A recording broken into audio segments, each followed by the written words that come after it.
கதைக்கும் நிலா வந்தாச்சு. இன்று ஆகஸ்ட் 5 உலக டிராஃபிக் லைட் தினம். நாம் தினமும் ரோட்டில் பார்க்குற இந்த சிவப்பு, மஞ்சள், பச்சை நிறங்களை ஏன் டிராஃபிக் சிக்னலுக்கு வச்சாங்கன்னு யோசிச்சிருக்கீங்களா? அதுக்கு பின்னாடி ஒரு செம சயின்ஸ் இருக்குது. ரெட் அப்படின்னா நில் அப்படின்னு அர்த்தம். சிகப்பு நிறத்துக்கு தான் அலைநீளம் ரொம்ப அதிகம். அதாவது எவ்வளோ பெரிய பனிமூட்டம், மழை இருந்தாலும் தூரத்துலேருந்து பார்த்தாலே தெளிவாக தெரிகிற ஒரே கலர் சிகப்பு தான். அதனால தான் ஆபத்தை குறிக்கவும் வண்டியை நிறுத்தவும் சிவப்பு நிறத்தை வச்சாங்க. க்ரீன் அப்படின்னா செல். ஆரம்பத்தில் ரயில்வே துறையில் பாதுகாப்புக்கு வெள்ளை நிறத்தை தான் யூஸ் பண்ணாங்க. ஆனால் இரவில் தெருவிளக்கு வெளிச்சமும் வெள்ளையாக இருந்ததால் குழப்பம் வந்து பெரிய விபத்துகள்லாம் ஆச்சு. அதனால சிவப்புக்கு அப்படியே எதிர்ப்பதமான கண்ணுக்கு தெளிவாக தெரிகிற பச்சை நிறத்தை மாற்றினாங்க. எல்லோ அப்படின்னா தயார். மஞ்சள் நிறமும் தூரத்துல இருந்து பார்த்தா நல்லா தெரியும்.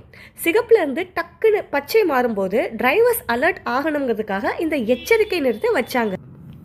உலகத்தோட முதல் டிராஃபிக் லைட் 1868 லண்டனில் கேஸ் விளக்காத்தான் அறிமுகமாச்சு. இந்த மாதிரி சுவாரஸ்யமான கண்டென்ட்டுக்கு மறக்காமல் நம்ம சேனலை ஃபாலோ பண்ணி சப்ஸ்கிரைப் பண்ணிடுங்க. Cha-cha!